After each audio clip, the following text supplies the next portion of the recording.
to Kyle Holland, AGC President and CEO. Take it away, Kyle. Thanks, Charlene. Hopefully everybody can hear me all right. If not, I'm sure you'll let me know. Couple other quick notes. We've got some questions that I think some of you had sent in that we'll answer throughout this. But the one thing I want to kind of set the stage for, we're not going to be reviewing specifics of the Cook Team packet. So some questions we got are contained in the Cook Team packet. So we'll kind of refer you to that. So if we don't answer your question, check the Cook Team packet for some of those logistical details. So we'll hit on some logistics in general and some best practices here is the focus of this event or this call. So we can get you kind of an idea whether you're a newcomer and you've already committed to participate, whether you're somebody who's considering participating, or whether you're a veteran that maybe wants some tips and tricks on how to do it better. Hopefully we can offer you that. We've got some experts here that I'll introduce in a minute who've kind of been around the block with the AGC cook-off for a variety of different reasons. So joining us today, we've got Lance Smith with Hoare Construction. So if you've participated before, you recognize Lance is kind of one of our lead volunteers on the day of the event, kind of championing everything out at the Pasadena Fairgrounds. We've got Tim Kirkendall with the Beck Group.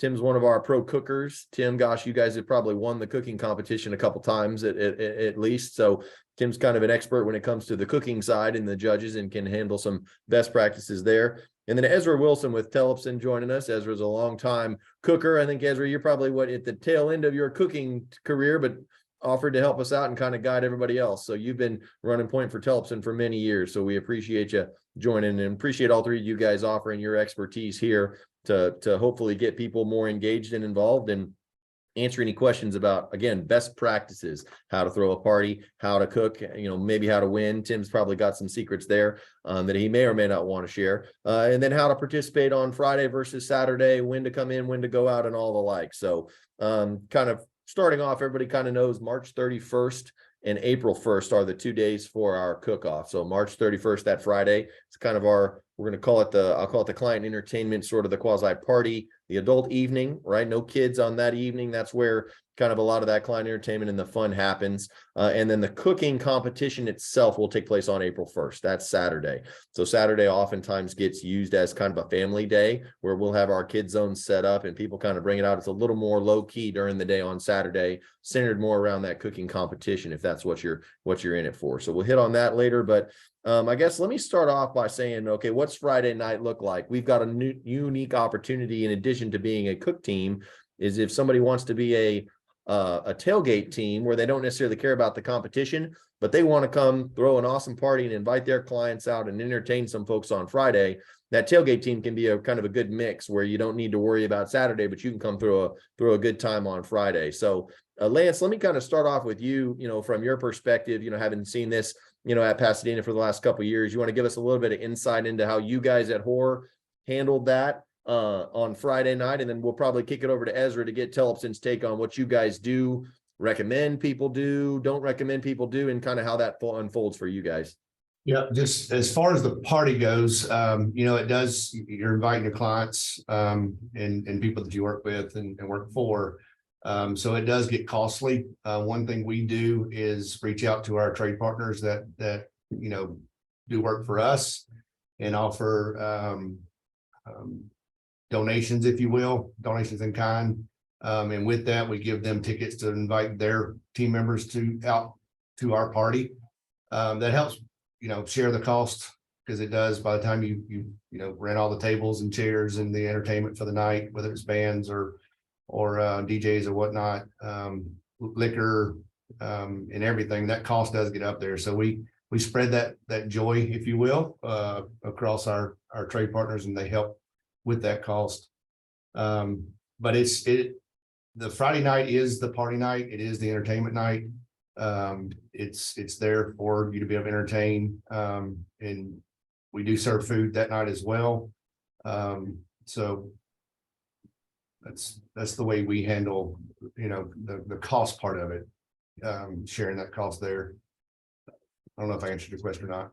No, it was a good insight. I'll kind of say also, one of the things for everybody to be aware of is, those tickets, each cook team gets a certain number of wristbands and tickets, and then you'll get a QR code. That is how you will share that with your clients and customers and employees, as many as you want. And then those scans are how you pay for your people to come in. Ezra, you want to give us a little bit of taste on how kind of Telpson handles, you guys always have a pretty good party in there, and we'll talk theme and hospitality in a minute. I think we had a question on that, but Ezra, you want to kind of give us an insight into the Telpson way of throwing a good party? You've won hospitality or theme a couple years at least. Yeah, we've hit on a bunch of them over the years. Yeah, sort of like Lance talks about, we do have to reach out to our subs and suppliers to invite them to the party. Certain however much money they donate is how many tickets they get.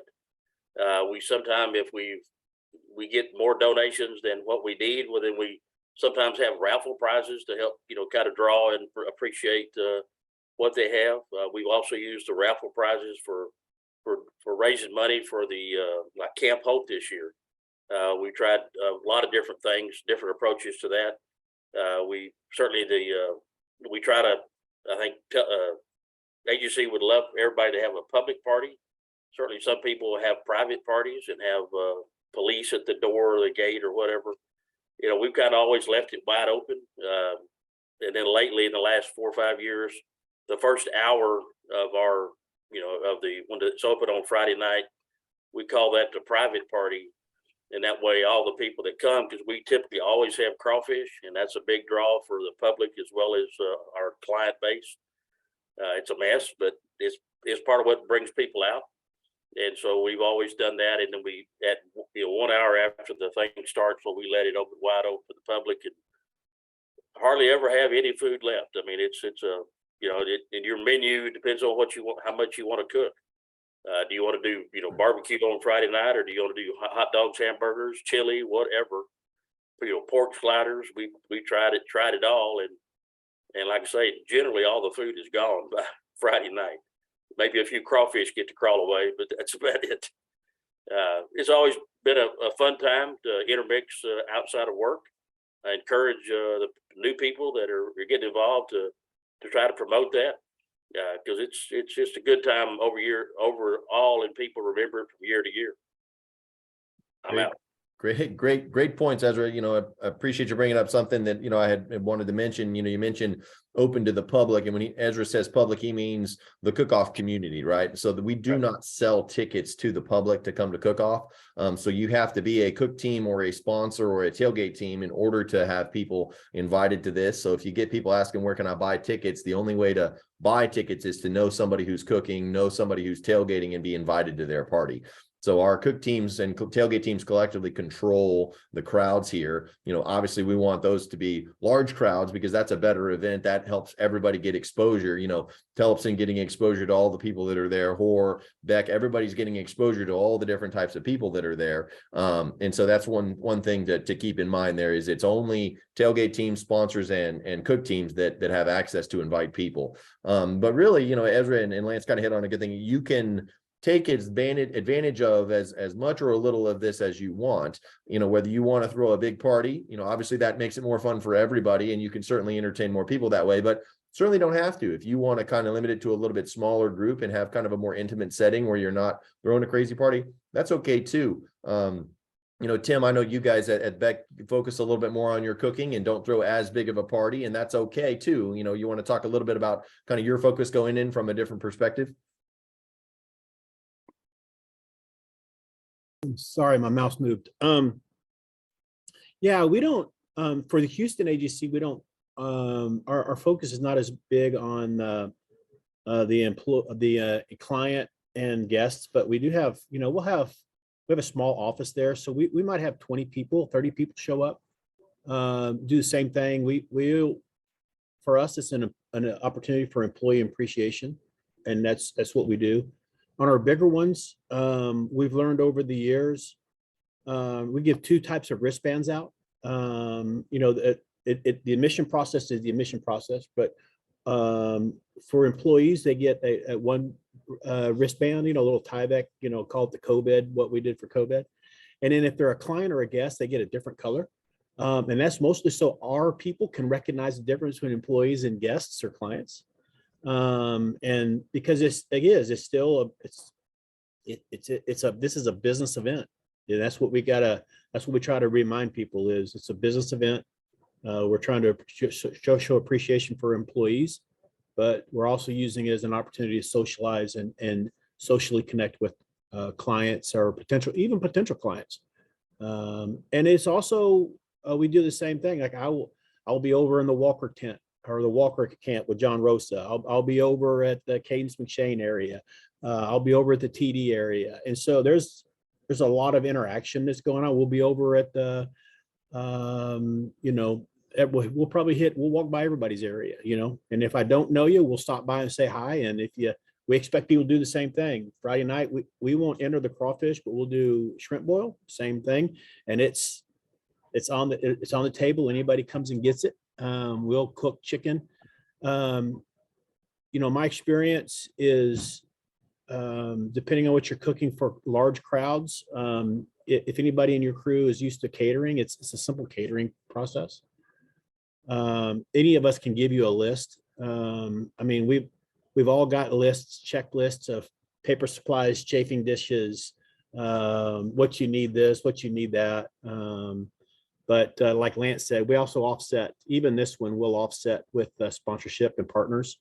We usually get Milwaukee to you know, they'll contribute something for the Houston one.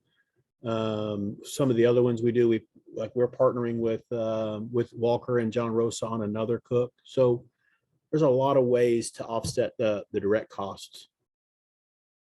You know, you hit on something, Tim, that I think is pretty key. And we've heard from 3 general contractors here, but obviously we have a lot of subcontractors that cook as well. And so whether you are a general contractor or a subcontractor considering coming out and hanging out and doing a setup, there's a wide range of people that participate, a wide range of cook teams between subs and generals and material suppliers and vendors.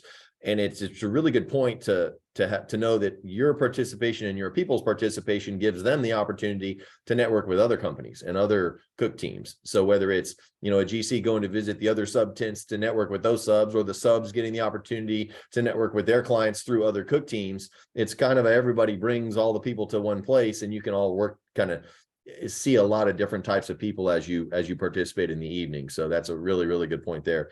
I know some points we wanted to make about, you know, that Friday night, if you're looking to really throw a party and entertain, to really draw people in, you know, like Tim said, he's going to make the rounds and everybody's going to go hit, but there's certain parties that, you know, you can tell, okay, that's where we want to be. That's where all the people are. And some of those, certainly I mentioned, you know, with Ezra having one, we do a theme and hospitality awards process on Friday night.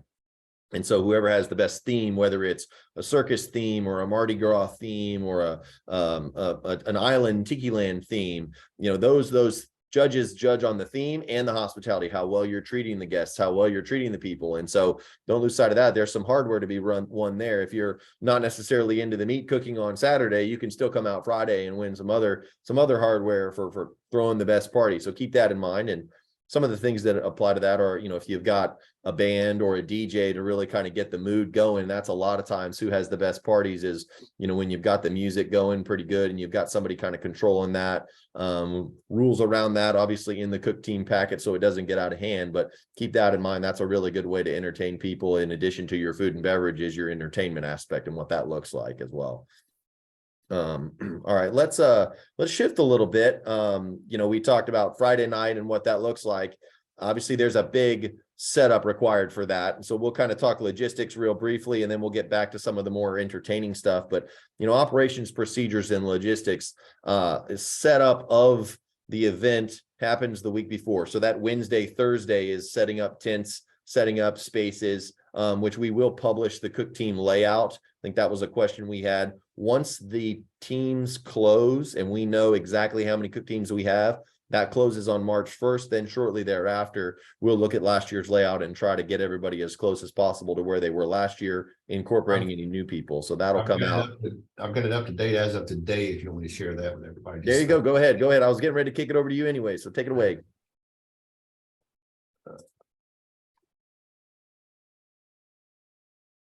All right. Everybody can see my screen now. So first page here.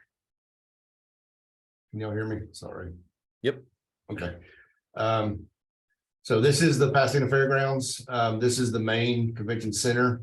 We do not have access for that area, so no parking there. We do have the grass lot down below that all the public parking will be in. The fenced off area here, this is the actual area that we'll be utilizing for the cook-off itself.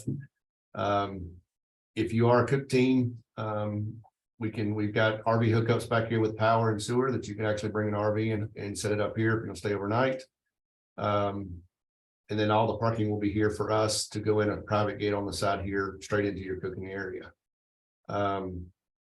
Kids zone areas here, underneath the pavilion.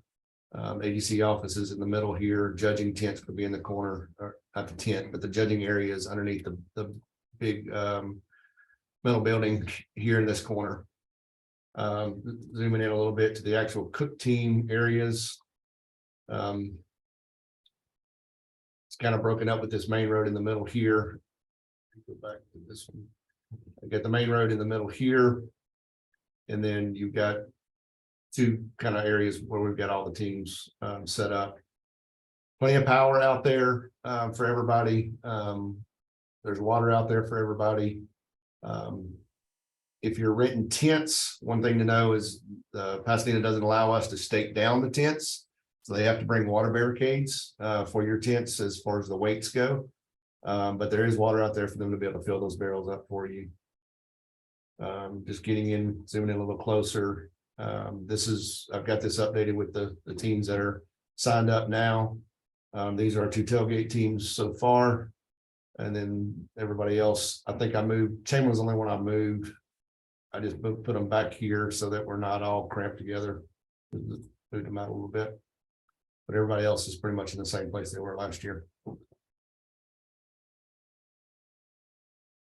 Very good. Lance, you want to kind of hit on a little bit of kind of load in, load out that week of, we've Yep. kind of made a change this year. Friday, there's always kind of a scramble to get ready for the fire marshal to be able to start cooking. I know everybody who loads up is anxious to get that rolling. So we've kind of made an adjustment there to where we've got to load in all the pits the Thursday before so that Friday morning everybody's ready and for when the fire marshal comes. You want to kind of hit on kind of the load in, load out and setup? So for the past, I don't know, 10, 15 years, we had an early big pit setup day, which was actually the Thursday before the Thursday of that week before the event.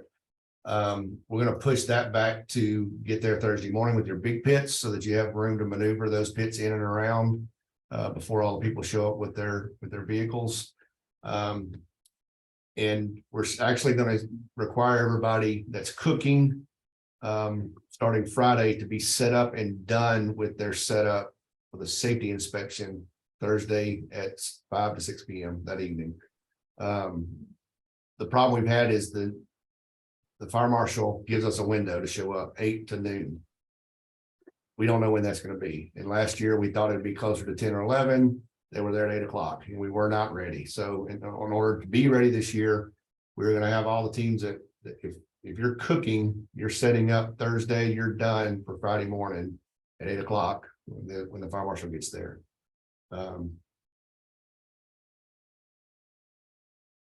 Yeah, great point. I know everybody's kind of anxious to get cooking, so we made this kind of slight change just so we could all be ready as early as possible to allow everybody, because nobody can start cooking until the fire marshal blesses it. So kind of a key change there. We did have a question, I think, about non-cook team individuals allowed to be in the area.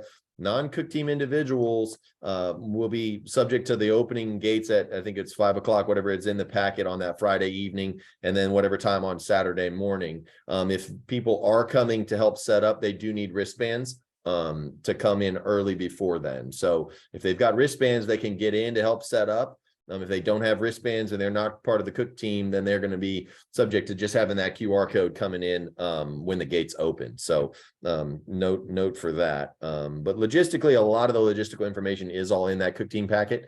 And then Lance has done a good job of kind of outlining that. Let's shift a little bit. We've talked a lot about Friday night and how that's kind of the kickoff of it and the adults version of the event. But then we got a lot going on Saturday as well. Let's talk a little bit about cooking. We talked about getting the pits set up. Tim, you want to kind of take us on a 101 for cooking and judging? Obviously, again, a lot of the information is in our cook team packet, so we won't rehash that necessarily. Maybe focus more on some tips and tricks. Tim, from your standpoint as a veteran cooker. Yeah, that you need to. I would strongly suggest a coordinator. And here's why: is in your cook packet, you're going to have team assignments for judging. And so somebody that what I've learned is somebody needs to, whoever's responsible for sending those judges to go judge from your camp needs to have an alarm set on their phone 10 minutes before the time, know who's going to go. And so you can send your representatives. And that is incredibly important because you want a good pool of judges for there to be a better opportunity for judging. Have your timeline set. I think all the guys that cook will tell you, you can come into anybody who wants to come by and look and see how they do it too. You'll see it Friday if you want to see it Friday.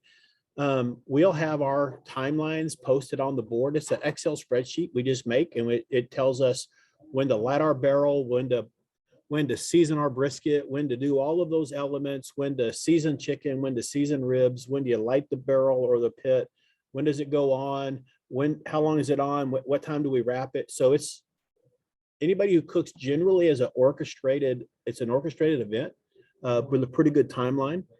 And then if you're new to cooking, if you want to compete, again, I know Ezra is open to that. I'm open to it. John Rosas will be happy to come by, we'll talk to you, show you what we do. But have a list of what you want to use and have a plan. And if this is your first time cooking, I promise you want to go practice. The weekend before, practice at your house. Go get a cheap brisket, go get 1 or 2 ribs, go get some chicken and practice, because your peers, your friends, your coworkers are going to be there and they'll taste it. And you want to impress. So, but cooking is really easy. It's the setup. I have 3 checklists, right? Last year, I didn't take my checklist with me when I went to the yard and loaded up. And so I really struggled with the fire marshals. So Kim really helped me a lot.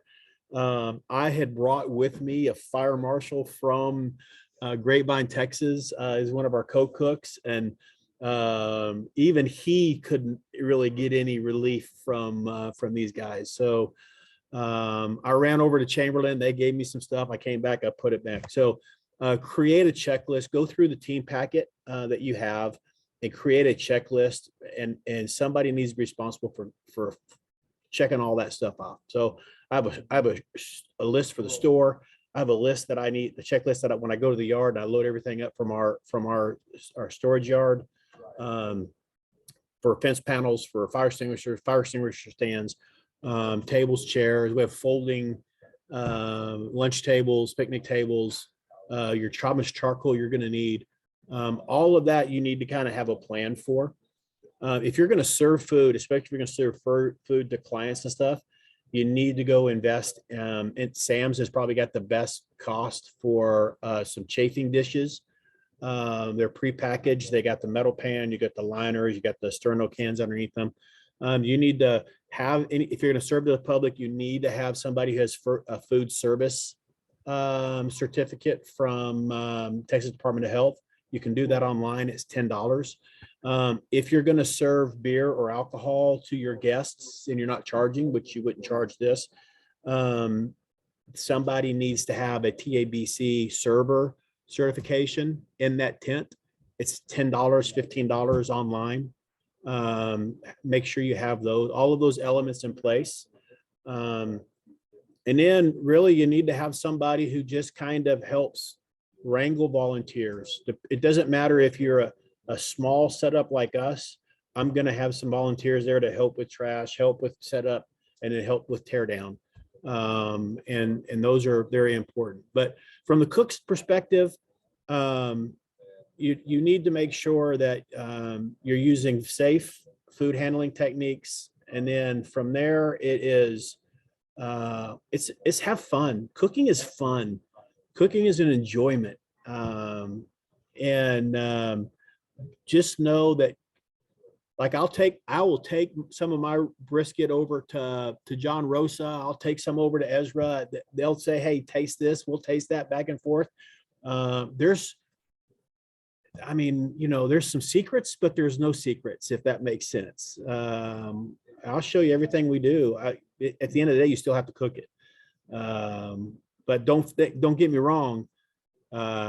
Everybody who's there to cook is there to win. And so winning is just as much fun as cooking. So.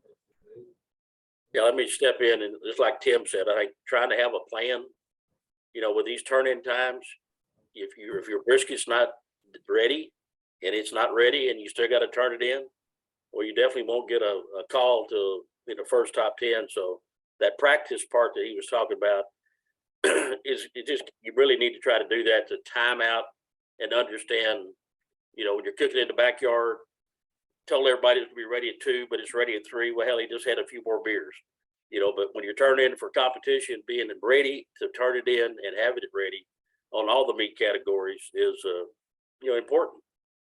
Well, if you've never done it, Ezra, if you've never done it, your brisket slices are only this small. They're 8 inches wide to fit in the styrofoam box, and there's nothing that goes in the box. So you've got to trim your brisket down so that when it cooks, you cut it, or you're going to have to cut it and block the ends and put it in. You should go get a plastic container or a styrofoam container. If you've never done it, practice putting it in. YouTube, you can see all kinds of stuff on YouTube. Andy Lugo's got a great YouTube video. The Meat Hustler, a lot of those guys show how they cook barbecue, and they're showing your tricks and trades, but it gives you a good general idea. Put in, YouTube competition barbecue, and you'll get a good reference of what that is. Some of those guys will even download their timelines. If you're interested, my email's up there. Email me. I will send you a copy of the timeline. I'll send you a copy of my list. It's easy. There's no secret in timelines. We all know what something has to be turned in. Then, chickens first, then ribs, and then brisket. And by the way, and what Kyle was saying with the Friday night, they have the theme parties. If drinking beer or whiskey was a theme award at my tent, we would probably win. So we will have plenty of that. And so, but unfortunately, drinking is not a part of it's part of the competition, but it's not a competitive event. So, which is probably good. So, well, you hit on something there, Tim. You talk about the kind of rigidity and the structure of cooking and the deadlines and the styrofoam box. All that information, the requirements of the judging itself is in the cook team packet and is fairly strict and well enforced. And so we want to make sure that the cook team stick to that for the competition part. But I'll say, don't let that scare you away, right? That's one of the reasons we added the tailgate team option, is if you're nervous about that and don't want to compete, but still want to come have a good time, look into that tailgate team option, because that can give you the flexibility to be able to have that party, have that networking event, participate in everything that's going on Friday without having to stress and worry about cooking on Saturday. So we did offer that this year as an alternative, and I already have a couple people that have taken advantage of it. So if cooking's not your thing, don't let this scare you away. You can still come participate and have a good time. So obviously all the cooking and the judging is on Saturday. But one of the other elements to Saturday is kind of our family day. So we do have a kid zone set up out there in an arena. So it's covered in the shade. And so we'll have inflatables, face painters, a lot of different activities for the kids. And so those are separate tickets, separate wristbands. Once you get in, the kids need tickets to get into the kid zone. They can be purchased discounted in advance or day of. But a lot of companies will throw the client party on Friday night, client and employee relation party necessarily, maybe.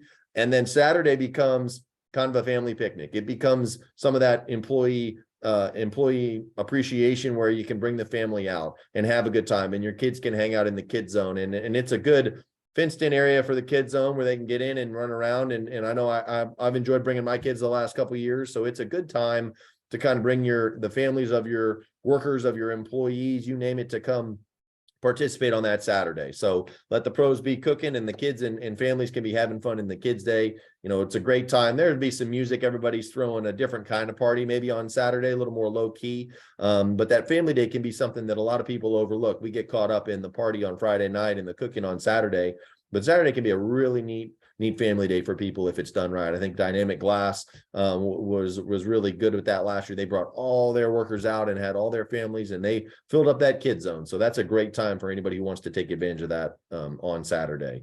Hitting back on the cooking real quick, I think we had some questions about preparation. All the food preparation has to be done on site. So for every category, you know, dessert and even the non-sanctioned ones that we do Friday night, dessert is on Saturday, but all of those have to be done on site. All food preparation done on site, and any kind of cooker is allowed. You know, whether you've just got the charcoal Weber that you want to cook on. Some people say they're going to win competition on a charcoal Weber. That's okay.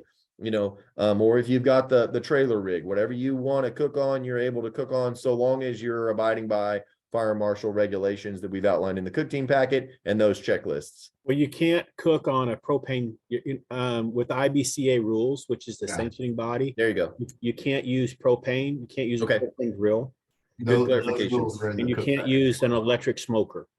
You know, there's some of you buy, you plug in, it'll automatically smoke. So it has to be pellets or charcoal. That's the easiest way to remember it. Good clarification. Thanks for kind of And straightening me out. I on will that. say this, Kyle, to your point, I think you brought up a good point with the tickets and the scanner. Like we do one event, we have to pre-purchase all the tickets and whether people show up or not. The great thing about the QR code is we pass that QR code out to everybody, and we only have to pay for the people who actually show up, which genuinely makes that unique for us. So I'll pass out 100 of those QR codes. And if 20 people only show up, I'm only paying for 20.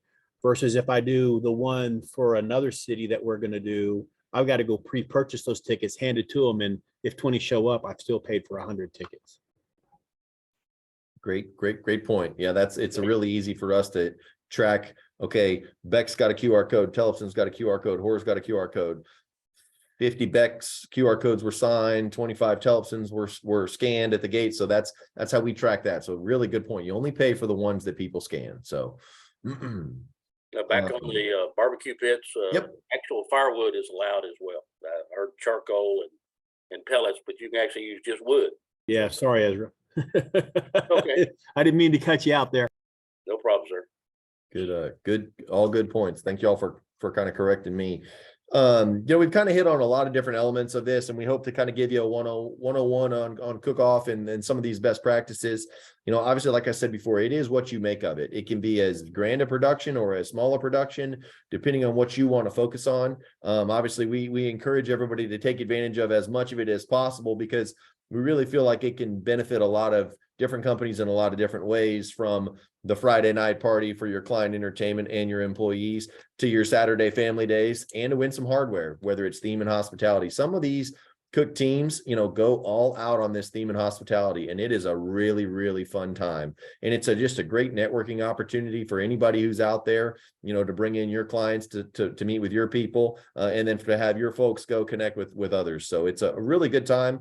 And it's all about maximizing your presence and some of the things you can do. Like I said, I mentioned the DJs, Tim mentioned how you're serving your alcohol. It's up to you. You can go in whatever direction you want on that. And somebody mentioned something that I think is an under acknowledged piece of this, is this does have a charity aspect to it as well. I know, Ezra mentioned giving money to charity. So we're representing Camp Hope this year. So we will make a contribution to Camp Hope.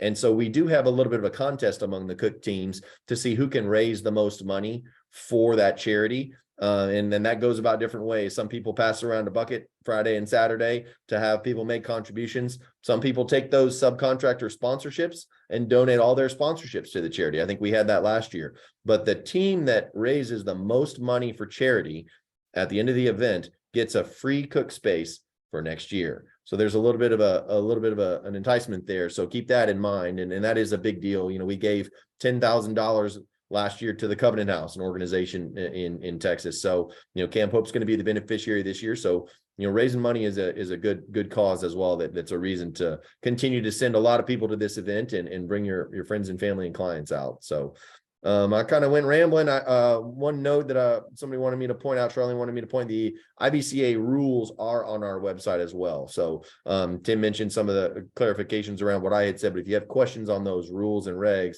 that is all on our website as well. So I think we've kind of gone through a lot of stuff. I'm going to say Tim, Lance, and Ezra, anything I maybe missed or you guys want to chime in on about any element of this that might offer people who are on the fence to kind of push them over into coming and participating and hanging out with us, or, you know, people who are getting into it and already committed, how they can enhance their experience? Any tips and tricks?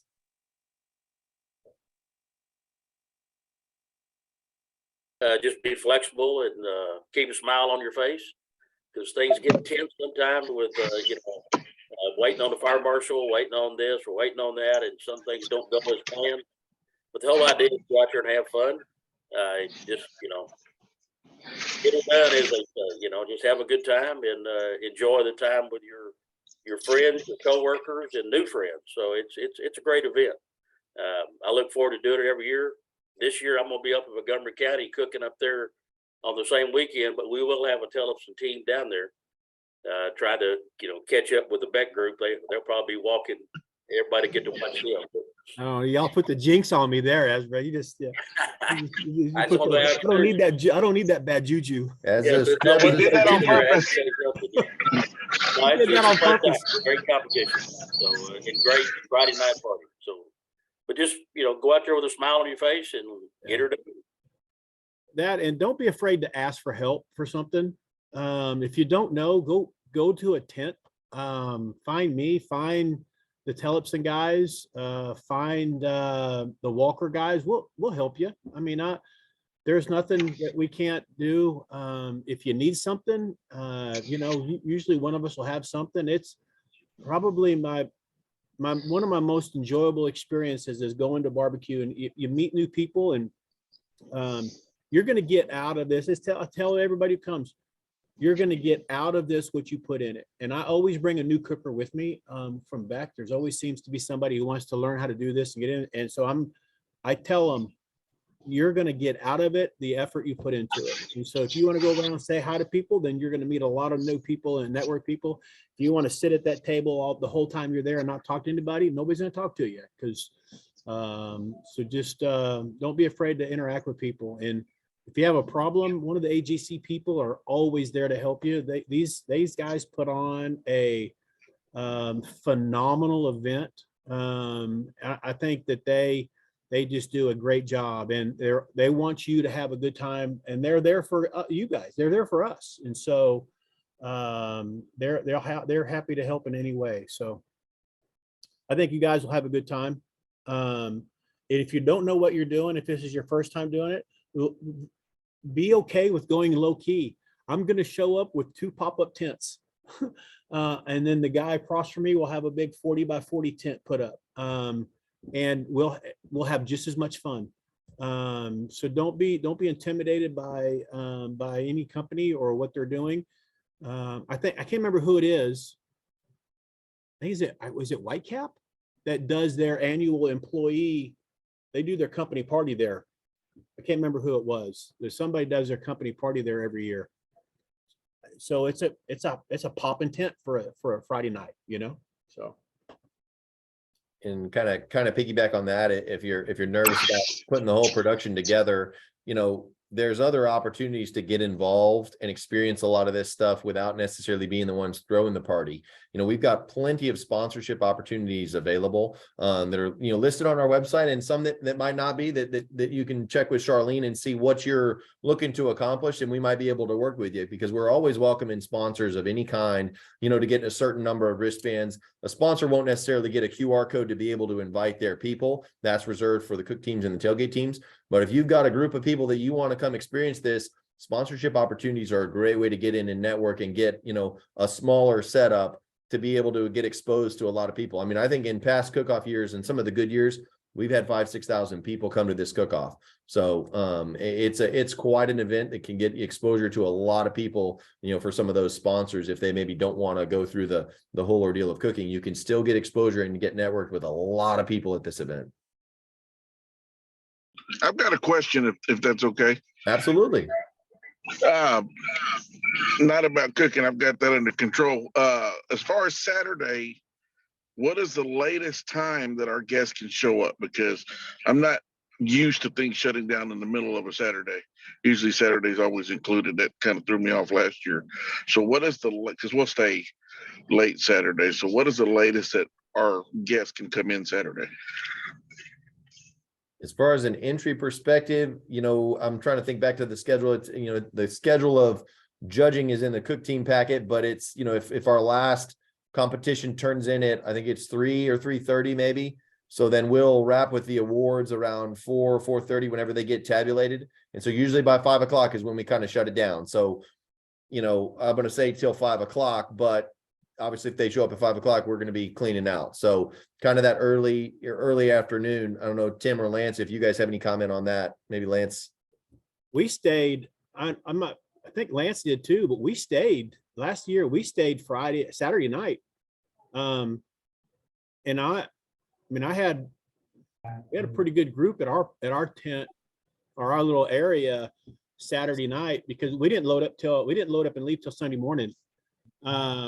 And I think that's kind of what John was alluding to is, and so I remember last year we had people who showed up. It was after 6 o'clock and there were people showing up because there's nobody at the gate to scan a deal, but they wanted to come back, but a couple of the guys were working. So, as long as you don't come around that backside where the police officer is, I think it was pretty good, but I guess good clarification, and it depends on what you want to accomplish on Saturday, right? If you're just coming out to hang out and with your smaller group, we'll shut the kids zone down probably around that 3 or 4 o'clock. And so from the AGC's official capacity, our official sanctioned portion of the event will stop at some point when we close the kids zone. But we down. have access to the grounds through Sunday morning. Correct. Okay, yeah, I just wanted to make sure, because we had some food left over and we had some crews working Saturday, which will be the same case for this one. So I want to get them in after work, especially since they're working in that area, just to, come by and have a bite. We're not looking for any sanction stuff, like just for availability for them to get in the grounds, come sit down and have something to eat. Yep. Absolutely. Yeah, we'll stop taking tickets around that 4 o'clock range when we start to do the final judging. All right, that'll work. Appreciate it. Mm-hmm. All right. I know Tim had to step off, but we appreciate his insight. Charlene, is there anything I missed kind of going through? Charlene or Kim, anything we need to bring up for everybody? I think you covered it about right. The people that are worried about the site layout, I'm getting emails as this call is going on. We're working on it. It is not ready to be published yet. We'll get with Lance when it is, but as soon as we get the total number of teams and sponsors, then we'll be able to get that information out to the public. As Kyle mentioned, the IBCA rules have changed slightly. I uploaded that document to our website. It's on the calendar entry for the cook-off team. You might want to take a look at that and the cook team packet. That I think I'll be working on judges here soon. So we'll get that call out for that. And I think other than that, we're kind of moving along. Kim, anything safety related that we can pass on? Just that we are still waiting on, we work off the Harris County temporary vendor checklist for the safety compliance issues. Pasadena has, as Tim mentioned, they have their own set of guidelines.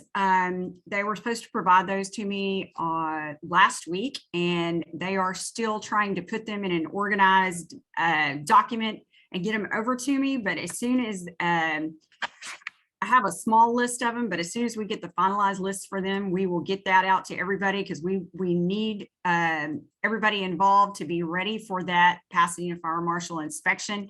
And we don't throw you out there to the wolves. We are there to walk you through it.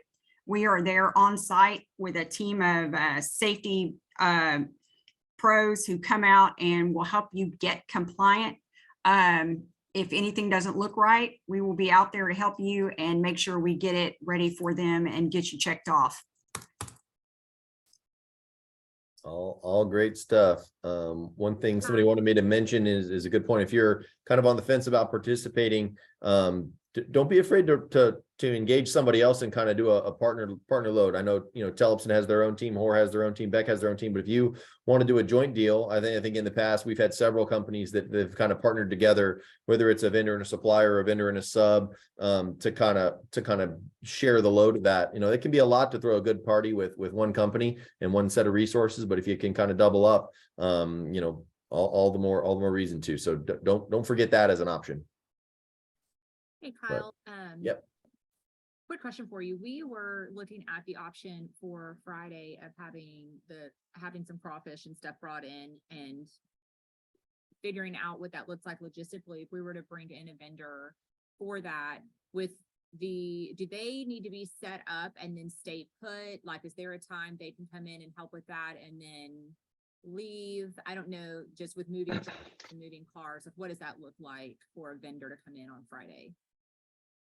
I'm going to defer that one to Lance. I think Lance, you Yeah, might be so better. they would have to set up prior to us opening the gates to the public. And then they would not be able to pull if they need to be able to bring a vehicle in, they would not be able to bring a vehicle in until after we shut the party down at 10 o'clock Friday night, after 10 o'clock. Okay, perfect. Thank you. If they can roll it in with carts and whatnot, they can go and come as they please, but no vehicles in the site while the public is in there. And that Yeah. also goes for bands as well. We've had Yeah. issue with people with bands. And just from my experience, you need to give your band a contact name and number of someone that is on site, because a lot of bands will show up. Who you contracted the band with is not necessarily who shows up on site, and they have no idea where they're going. That happens quite a bit. If they don't have appropriate documentation to get in or know where they're going, they may be late or not get in at all. Yeah, that's the way we've handled that in the past, is to give them a parking hanging tag so they can get closer. And if they'll promise to use a wagon or use dollies or whatever at the end of the Friday night cook and everything, then they can load up their buckets and get out of there, because they can't bring a vehicle in, like Lance said. But it's I've used 2 or 3 guys over the last 18 years, and we always seem to work it out somehow. Like Charlene mentioned, sometimes you got to work it out, because it's, people don't know they're just showing up to cook something or to play a band. You got to give them the opportunity to get there, by working through the schedule here. Great question. Thank you for bringing that up, and thanks guys for answering that for me. Had a question on insurance. Are there minimum insurance requirements? That's all we had to have that. Yes, there are minimum insurance requirement. It is outlined, I believe, when you register, and a certificate of insurance is required, naming AGC Houston as additional insured. I think the minimum amount was $1 million. I think, I'm not looking at it, but it's outlined when you go to register. Okay, thank you. You're welcome. Good question. Any other questions from anybody that we can talk through and help out? Either make your decision easier or harder, or give you more information that you might need a pro tip advice from either Lance or Ezra or anybody else on the call, and we can offer guidance. Well, with that, I think that'll bring it to a wrap. Charlene, if there's nothing else we need to hit on, I'll turn it back over to you to kind of close this out. Okay, the only thing I have, mandatory cook team meeting in person. Your cook team captain and your head cook must attend this meeting in person at AGC, and it's Thursday, March 2nd. I think I've sent that information out. I will send it again. We're working on a comprehensive list of contact information, so we'll have that to share at that meeting as well, but it is mandatory in person here at AGC. Is that when you're handing out the wristbands and everything? Yes, we'll have all of your cook team packets with parking, wristbands, everything that was promised when you signed up. We'll have that in a nice packet for you. We will have Mary Lynn from the International Barbecue Cookers Association come in, talk about very specific information about the actual cooking and sanctioned barbecue, and Lance will go over the site map. We will go over logistics, move in. A lot of the stuff that we've covered here today, we'll go over it again to make your move in experience there and move out as easy as possible for you and your guest. That's all I have.